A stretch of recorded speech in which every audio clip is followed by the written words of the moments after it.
Kalau di Fakultas Ekonomi dan Bisnis sendiri, kami pasca sarjananya punya tidak hanya S2 ya, tapi S3 juga. Nah, kami totalnya ada 4 prodi. Nah, ini setelah pemisahan ke Mono, maka prodi S2, S3 kami bergabung ke FEB ya. Tahun ini kami ajukan reakreditasi kembali untuk memperpanjang, dan juga kami optimis akan mencapai minimal baik sekali, mudah-mudahan unggul gitu kan, tapi ya di baik sekali sudah inilah ya, itu sudah target yang bagus seperti itu. Kami masih memberi kesempatan ya, maksudnya masih membuka gelombang kedua ini, terutama untuk yang S2 nih. Nah, kalau yang S3, nah ini juga cepet-cepet juga nih, kami kuotanya masih ada. Nah, tapi untuk yang S3 kuotanya kayaknya tinggal kurang dari 10 deh.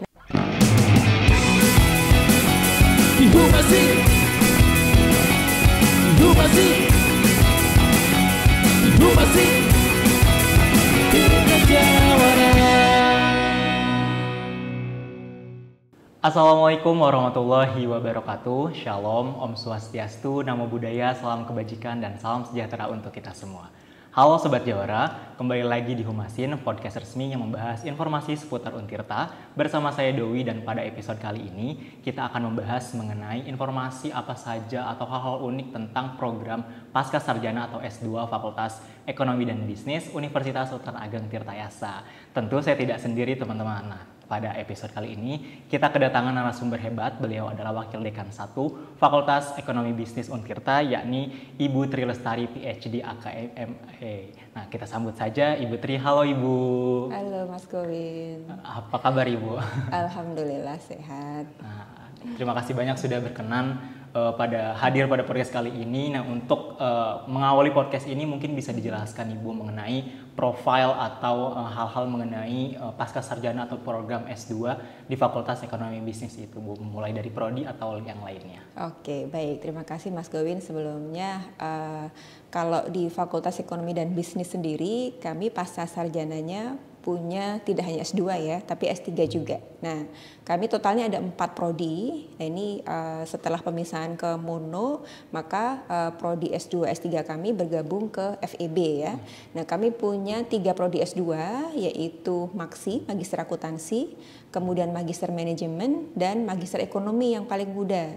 Nah, untuk S3-nya ada, kebetulan baru ada 1 ya, tapi ini juga kita sedang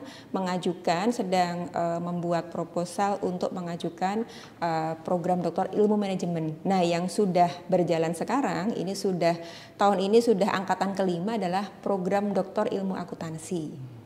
Untuk akreditasinya, alhamdulillah hampir semua sudah terakreditasi B dan baik sekali ya. Yang PDIA, yang program doktor ilmu akuntansi sudah baik sekali. Kemudian yang Maksi dan MM sudah B juga, karena pada waktu itu masih Ban PT ya, maka predikatnya adalah B. Kalau yang sekarang kan predikatnya baik sekali dan unggul gitu kan. Nah, sedangkan yang Magister Ekonomi yang prodi kami paling muda ini sementara sekarang masih baik gitu ya, karena baru 2 tahun juga. Nah, tahun ini kami ajukan reakreditasi kembali untuk memperpanjang, dan juga kami optimis akan mencapai minimal baik sekali, mudah-mudahan unggul gitu kan, tapi ya di baik sekali sudah inilah ya, itu sudah target yang bagus seperti itu. Jadi dengan ini kan juga yang banyak ditanyakan oleh calon pendaftar ya, akreditasinya apa prodi S2, S3 ini gitu ya, karena itu akan berdampak banget kan ke mereka ya, kalau ketika mereka lulus ijazah yang mereka pakai. Nah, tentunya kan untuk penyetaraan dalam karir mereka, ataupun misalnya untuk yang bagi teman-teman yang memang masih belum di PNS gitu ya. Nah, itu kan punya target juga ketika melakukan studi lanjut, mereka kemudian akan targetnya untuk mendaftar CPNS. Nah, ini kita di level yang aman artinya gitu ya. Dengan predikat baik sekali, alumni kita akan kualifikasinya akan memenuhi syarat untuk itu semua, baik untuk peningkatan karir di pekerjaan ataupun untuk mendaftar CPNS, gitu Mas Gowin. Wah, berarti untuk 3 prodi yang ada di S2 sendiri terakreditasi lah ya Bu, jadi kualitasnya terjamin seperti itu. Iya. Baik sekali untuk yang Maksi dan MM, sedangkan yang ME sementara masih baik, tapi tahun ini kami sangat optimis akan meraih baik sekali. Oke, baik. Nah, Ibu, biasanya yang sering banyak ditanyakan oleh Sobat Jawara yang ingin mendaftar nih mengenai keunggulan yang ada di program Pascasarjana atau S2 di FEB ini. Mungkin bisa dijelaskan Bu dari tenaga kependidikan, kurikulum, atau fasilitas yang ada. Gitu. Oke, baik. Saya mulai dari tenaga pengajar dulu ya. Nah, staf pengajar kami kami punya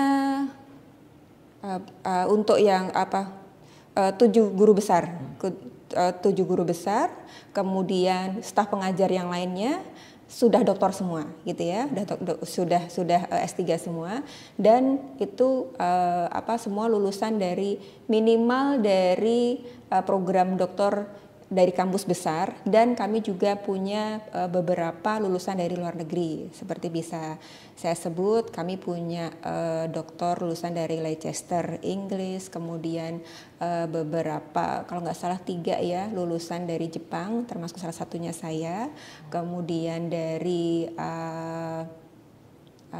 dari Malaysia, seperti itu. Nah, dan beberapa juga yang lain. Jadi tenaga pengajar kami, pengalaman risetnya tidak dipertanyakan lagi gitu ya, lulusan dari, dan pengalaman mengajarnya juga sudah cukup lama, dan prodi S2 S3 kami juga sudah yang tertua kan Maksi dan manajemen ya, Maksi dan manajemen itu sudah beberapa angkatan. Nah, untuk yang S3 ini angkatan kelima. Jadi secara pengalaman mengajar sudah cukup berpengalaman sekali. Kemudian selain itu juga tenaga pengajar kami juga kami punya dosen-dosen yang juga memiliki background profesional seperti itu. Jadi ada yang beberapa dosen kami juga sebagai praktisi, sebagai akuntan profesional, memiliki sebagai auditor pun juga memiliki kantor akuntan publik. Kemudian ada juga dosen kami yang juga menjadi CEO ataupun CFO di perusahaan, dan pengalaman profesional yang lain. Seperti itu Mas Gowin. Ya, berarti untuk tenaga pengajar sudah sangat terjamin lah ya Bu untuk. Insya Allah. Ya. Nah, untuk kurikulum sendiri bagaimana? Oke, untuk kurikulum sendiri kami selalu mengupdate-nya. Memang ini juga arahan dari universitas ya, untuk mengupdate kurikulum itu, untuk update minimalnya kan 5 tahun sekali ya. Nah, 5 tahun sekali untuk update yang mayornya. Sedangkan untuk review tahunannya kami juga ada. Nah, adapun kadang-kadang ada revisi minor juga setiap 2 tahun sekali seperti itu. Jadi untuk kurikulum sendiri kami selalu update, dan untuk revisi kurikulumnya kami juga selalu melakukan analisanya juga dari hasil tracer studi, kemudian juga dari kami mengumpulkan informasi juga dengan melakukan FGD dengan para stakeholder seperti itu. Gitu ya. Nah, untuk barangkali bisa lebih dijelaskan antara S2 dan S3 ya, karena berbeda juga nih. Kalau yang S2 rata-rata kan memang kami ada kuliah itu sekitar 3 semester ya, 3 semester. Kemudian di semester 3 itu kami sudah berikan pembimbing untuk tesis. Jadi mahasiswa itu mulai awal semester 3 mereka sudah mulai mengerjakan tesis gitu. Sudah mulai bimbingan dengan pembimbing tesisnya. Nah, karena kami ingin menjamin mahasiswa ini supaya lulus tepat waktu gitu. Untuk yang S2 ya cukuplah 4 semester gitu kan. Nah, untuk yang S3 kami juga lakukan itu juga. Nah, hanya bedanya kalau yang S3 itu kan memang kalau S3 kan lebih banyak risetnya ya. Kalau yang S2 tadi kan masih 3 semester kuliah, baru full tesisnya itu di semester 4. Nah, sedangkan yang S3 kami membuat kurikulum itu memetakan mahasiswa itu bisa lulus di semester 6 gitu. Jadi cukup 3 tahun gitu ya. Dan itu sudah terbukti. PDA kami sudah meluluskan 1 mahasiswa yang lulus tepat waktu, di semester kemarin ya, lulus tepat waktu 6 semester, 3 tahun pas, dan dengan output publikasi yang luar biasa banyak gitu ya. Itu kebetulan beliau memang dosen juga ya, jadi memang sudah produktif publikasi sebelum kuliah dan selama kuliah, sambil kita push lagi dengan kurikulum yang kita petakan untuk menjadikan mahasiswa itu bisa lulus tepat waktu. Berarti untuk para pendaftar nggak usah khawatir lagi ya untuk masalah kurikulum. Nah biasanya Sobat Jawara yang mau daftar banyak banget Ibu yang nanya terkait fasilitas. Biasanya pertanyaan ke kita nyampainya kuliahnya di Pakopaten atau di Senang Sari Min, atau online atau offline nanti kebanyakannya, itu bagaimana Bu? Iya, memang ada plus minusnya ya. Kalau kita katakan kuliahnya di Sindang Sari, kadang banyak juga yang komplain, aduh jauh gitu ya. Tapi kita kan ingin memberikan yang terbaik buat mahasiswa ya. Kalau fasilitas kami fasilitas Untirta yang baik, ya maksudnya yang cukup lengkap dan representatif itu kan memang di Sindang Sari seperti itu. Nah, memang untuk semester ini kami usahakan kuliah semua di Sindang Sari seperti itu, karena juga sekarang plotting tempatnya kan juga untuk FEB sendiri kami mendapatkannya di Sindang Sari. Jadi untuk pasca sarjana sendiri, untuk S2 dan S3 perkuliahannya di Sindang Sari. Tapi jangan khawatir juga, karena saya ambil contoh untuk yang S3 ya, untuk yang S3. Nah, untuk S3 ini perkuliahan kami tidak full offline. Nah, ini untuk mengantisipasi juga. Jadi alhamdulillah mulai angkatan kedua ya, kalau nggak salah mulai angkatan kedua itu peminat PDI kami itu sudah cukup bervariasi dari seluruh Indonesia. Jadi kami punya mahasiswa dari Batam, dari Riau, kemudian dari Bengkulu, dari Lampung, dari mana gitu ya, Kalimantan, Palangkaraya itu juga ada. Nah, untuk memfasilitasi itu, nah kami ada buat kelas. Jadi untuk yang kelas kami tempatkan untuk yang Serang dan sekitarnya gitu ya, itu dia yang kelas yang emang harus full offline. Tapi kalau untuk yang kelas peserta kelasnya itu mix tadi, yang rata-rata dari luar Serang dan dari luar pulau, nah itu kami tempatkan di kelas yang mix gitu ya. Dia tidak full offline, tapi kami fasilitasi. Tapi juga tidak full online juga, karena juga kan kita juga harus tetap menjaga kualitas ya. Artinya mahasiswa juga tetap harus kita kontrol proses pembelajarannya seperti itu. Nah, yang kami buat seperti itu untuk metode pembelajaran untuk yang tadi kelas yang kita sebut kelas mix tadi ya, untuk yang kelas luar pesertanya dari luar dan luar pulau, luar Serang dan luar pulau gitu ya. Nah, itu kami buat minimal ke kampus itu kalau nggak salah 4 kali lah ya. Di awal semester, kemudian UTS, sebelum dan setelah UTS, kemudian dan di akhir semester. Nah itu maksimal 4 kali pertemuan itu. Nah selebihnya bisa online, seperti itu. Berarti untuk kegiatan belajar sendiri bisa dikonsultasikan seperti itu Ibu. Kalau misalkan emang teman-teman dari luar pulau, nggak perlu khawatir untuk tetap mengambil di pasca FEB sendiri. Betul. Nah, untuk yang calon pendaftar dari luar pulau pun kita memfasilitasi juga untuk pelaksanaan tesnya itu online. Gitu kan, tesnya kan sudah dijelaskan sama Pak Tono ya, kita ada tes yang CBT dengan komputer dan juga dengan yang kedua untuk tes wawancara gitu ya.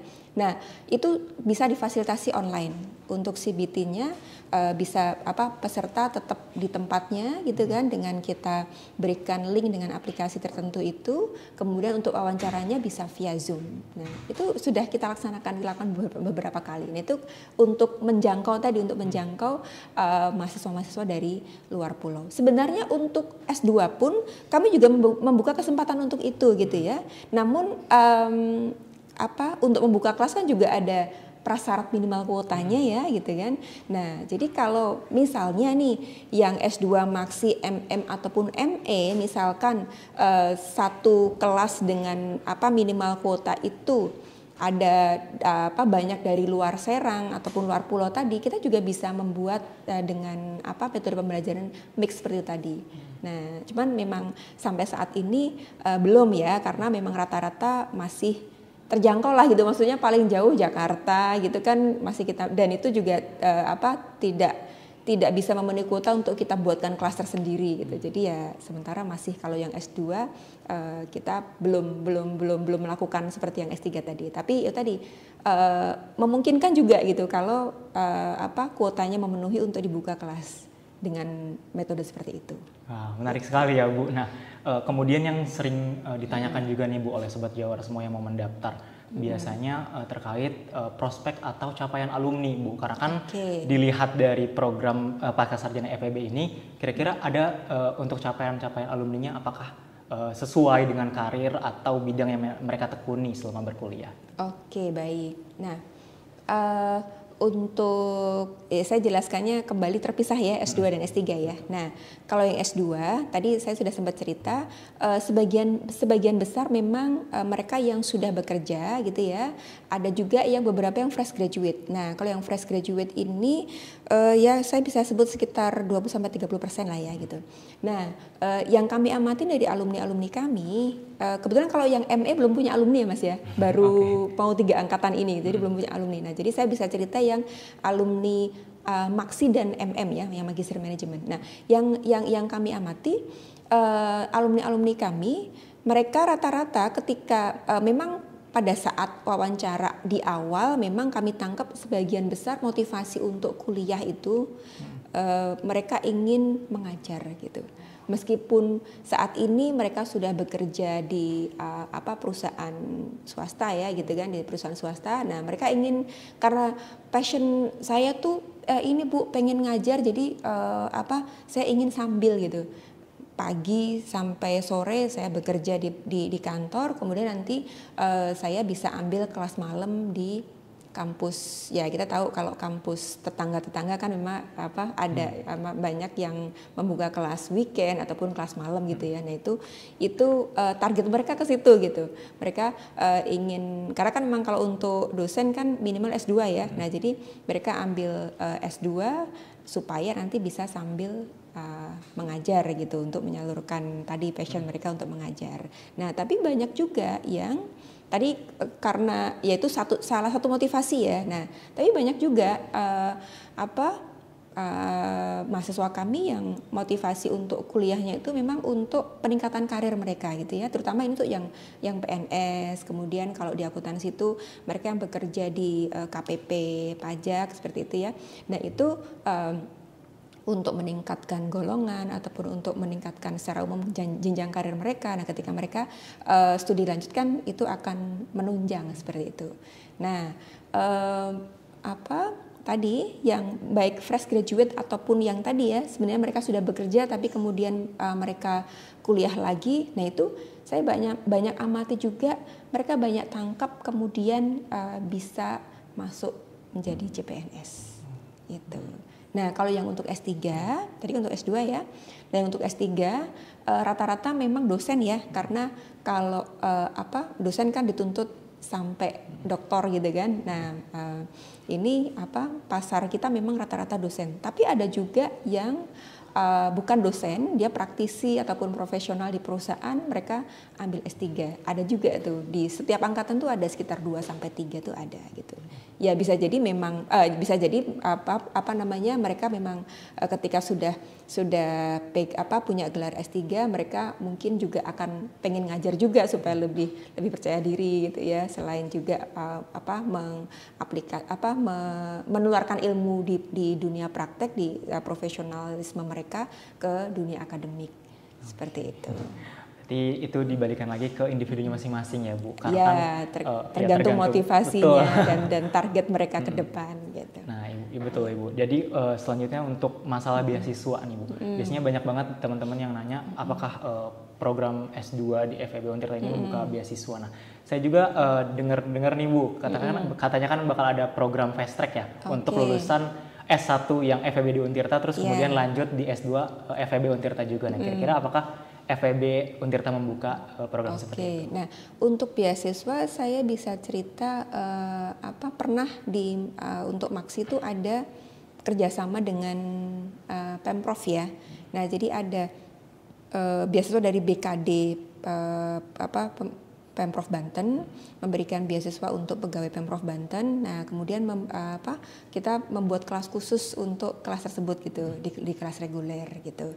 Nah, jadi yang sudah berjalan ya seperti itu sih Pak, beasiswa dari Pemda, dari Basnas seperti itu. Nah, kalau untuk LPDP sendiri kan memang syaratnya harus akreditasinya unggul ya. Nah, itu memang target ke depan kita nanti reakreditasi lagi prodi kami unggul supaya bisa menggaet calon-calon mahasiswa yang memang ingin memanfaatkan beasiswa LPDP seperti itu. Nah, tadi yang fast track ya. Nah, itu saya juga banyak sekali itu pertanyaan dari mahasiswa kami ya. Nah, tadi saya koreksi sedikit, bukan buat lulusan, tapi buat mahasiswa semester 6, Mas. Nah, karena kan sebutannya fast track ya. Nah, jadi si mahasiswa itu belum lulus tapi dia bisa paralel untuk enroll di S2 gitu. Jadi untuk kami punya S2 ada 3 ya. Nah, jadi mahasiswa kami semester 6 saat ini di S1 Manajemen, S1 Akuntansi, dan S1 Ekonomi Pembangunan itu bisa siap-siap tuh. Siapa yang ingin melanjutkan atau ingin studi lanjut, nah bisa memanfaatkan program ini. Tapi agak sabar sebentar ya, kita masih tunggu form di publishnya panduan, nah baru saya bisa sosialisasi lebih lanjut dari untuk proses seleksi gitu ya. Nah, tapi bisa saya gambarkan ini memang targetnya sih tahun ini ya, tahun ini sudah bisa berjalan. Nah, tadi mahasiswa semester 6 yang saat ini semester depan kan mereka semester 7 tuh. Nah, kalau mereka lolos seleksi untuk jalur fast track ini, mereka semester depan akan jalan 2 gitu. Karena rata-rata, nah seperti Anda tahu, kurikulum ini kan memang biasa rata-rata disusunnya adalah di semester 7 itu sudah hampir tidak ada mata kuliah gitu kan, tinggal skripsi kan. Kalaupun ada mata kuliah itu tinggal maksimal 3 lah gitu. Nah, maka kalau mahasiswa itu menempuh fast track, nanti di semester 7, dia kuliahnya double. Dia kuliah di S1-nya semester 7, yang tadi misalkan masih ada mata kuliah ya, berarti ya tetap harus nempuh tuh mata kuliah itu. Yang tinggal 2 apa 3 itulah. Selain itu juga mengerjakan tugas akhir gitu kan. Nah, di samping itu karena dia enroll atau mendaftar tadi lolos seleksi untuk fast track ke S2, misalkan dia ambil S2 manajemen gitu ya. Nah, maka dia akan menempuh semester 1 di MM-nya itu. Begitu. Nah, nanti ya ini juga kemudian kan nanti supaya prodinya juga harus menggawangi ya, artinya mahasiswa yang menempuh jalur fast track ini dipantau supaya mereka lulus tepat waktu gitu. Semester 8 sudah selesai skripsinya, sehingga nanti semester 3-nya dia sudah bisa fokus ke program S2-nya yang sudah semester 3 gitu. Nah, jadi kan cepet banget tuh, 4 tahun S1-nya tambah setahun lagi, karena yang 1 tahunnya kan sudah dicicil di tahun keempat waktu masih di S1 ya. Nah, jadi tahun kelimanya dia menempuh semester 3 dan 4 S2. Nah, kalau berjalan lancar, lulus tepat waktu 5 tahun sudah S2. Begitu harapan programnya gitu ya. Nah, mudah-mudahan teman-teman mahasiswa semester 6 ini banyak peminat berminat ke jalur fast track ini, siap-siap dari sekarang, komunikasi dengan orang tua supaya bersiap juga, karena selain menghemat waktu, menghemat biaya juga gitu. Karena kebijakannya juga akan ada ya semacam, saya kurang hafal besarannya, maksudnya ada semacam diskon UKT-nya lah gitu ketika tadi yang beririsan semester S1 semester 7 dan 8, dan dia berbarengan menempuh S2 di semester 1 dan 2-nya tadi gitu. Wah, jangan lupa dicatat nih teman-teman di semester 6 yang lagi kuliah di FEB Untirta. Siapa tahu nanti mau lanjut ya Bu di program Pasca atau S2 di FEB Untirta juga. Nah, iya. Ibu menyinggung tadi tentang komunikasi. Nah, kira-kira kalau memang ada pertanyaan, konsultasi dan sebagainya, kira-kira bisa menghubungi hotline atau adakah sosial media dari Pasca FEB Untirta ini? Oke, baik. Nah, di webnya PMB Untirta, nah di situ sudah tercantum juga ini ya kontak langsung dengan kaprodinya. Nah, kami memberikan bukan ke stafnya tapi langsung ke kaprodinya. Nah, teman-teman yang berminat pendaftar dan masih ingin bertanya-tanya lebih lanjut, mungkin tadi kurikulum saya jelasannya hanya general ya. Nah, lebih lanjutnya boleh tanya langsung kontak ke masing-masing kaprodinya. Masing-masing kalau maksi itu dengan Ibu Ina, kemudian kalau magister manajemen itu dengan Ibu Nufus, magister ekonomi dengan Pak Cepyandi, dan untuk PDIA dengan Pak Taki. Nah, boleh cek di WPMB, di situ sudah tercantum tuh nomor WA-nya. Silahkan boleh kontak langsung dan bertanya lebih lanjut. Gitu. Nah, ya itu kalau pertanyaannya mengkhusus ke prodi ya, artinya seputar gimana proses perkuliahan, kurikulum dan sebagainya. Tapi kalau untuk proses pendaftaran itu kan ada helpdesk pendaftarnya sendiri ya. Gitu. Ya. Berarti kalau masih mau bertanya tentang keunggulan, kurikulum dan sebagainya, gak usah khawatir ya Bu, karena langsung dengan prodinya masing-masing. Betul, ya. Nah, kadang-kadang juga pengalaman yang sebelumnya ya, yang gelombang 1 kemarin, kadang-kadang calon pendaftar itu ada beberapa pertanyaan terkait dengan syarat pendaftaran, Mas. Nah, itu boleh juga tuh langsung konsultasi dengan kaprodinya. Misalkan untuk ini ada surat rekomendasi kelayakan akademis. Nah, kalau ragu-ragu, ini saya harus minta ke siapa? Bolehnya ke siapa? Apakah harus dari dosen pembimbing waktu S1? Kalau lulusnya lama kan udah hilang kontak juga ya. Atau alternatifnya dengan siapa? Nah, itu boleh silakan langsung konsultasi dengan kaprodinya masing-masing. Gitu. Ya, baik, jadi nggak perlu ragu lagi untuk tertinggal informasi ya Bu, atau informasi yang tidak valid teman-teman semua. Nah, tadi menarik ya Sobat Jawara semua, sudah dijelaskan dari awal, dari keunggulan, kurikulum dan sebagainya untuk program Pascasarjana S2, bahkan S3 juga tadi Bu Tri menjelaskan dengan sangat baik. Nah, mungkin untuk menutup podcast kita kali ini Bu, boleh disampaikan untuk Sobat Jawara yang ingin mendaftar di Pascasarjana FEB Untirta, barangkali dari Bu Tri ada pesan-pesan untuk mereka gitu. Silakan Ibu. Oke, baik teman-teman Sobat Jawara semuanya. Kami masih memberi kesempatan ya, maksudnya masih membuka gelombang kedua ini, terutama untuk yang S2 nih. Nah, kalau yang S3, nah ini juga cepet-cepet juga nih, kami kuotanya masih ada. Nah, tapi untuk yang S3 kuotanya kayaknya tinggal kurang dari 10 deh. Nah, jadi silahkan cepat-cepat, jangan tunggu gelombang berikutnya karena gelombang ketiga belum tentu dibuka. Kalau gelombang kedua sudah terpenuhi kuotanya, gelombang ketiga tidak akan ada. Nah, sekali lagi untuk yang S3 kuota kami tinggal sedikit, silahkan. Kalau mau yang cepat-cepat S3 segera daftar ke PDIA FEB Untirta. Nah, untuk yang S2 juga nih, yang untuk S2 kami masih membuka, menunggu teman-teman semua bergabung di S2 kami, S2 Maksi, Magister Manajemen dan Magister Ekonomi FEB Untirta. Kami tunggu, silahkan untuk kontak lebih lanjut bisa akses di web PMB Untirta ataupun juga bisa langsung akses di webnya FEB Untirta. Baik Ibu, terima kasih banyak Bu Tri atas waktu dan kesempatannya. Sudah dijelaskan serinci mungkin program Pascasarjana Fakultas Ekonomi Bisnis Universitas Sultan Ageng Tirtayasa. Jadi jangan nunggu-nunggu gelombang 3 ya Bu, karena belum pasti gelombang 3 akan dibuka nih Sobat. Nah, itu saja podcast kita kali ini. Terima kasih untuk Bu Tri atas penjelasan dan kehadirannya. Sampai jumpa di episode selanjutnya. Wassalamualaikum warahmatullahi wabarakatuh. Untirta Jawara.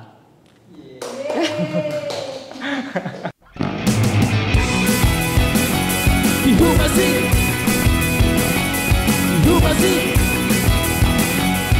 masih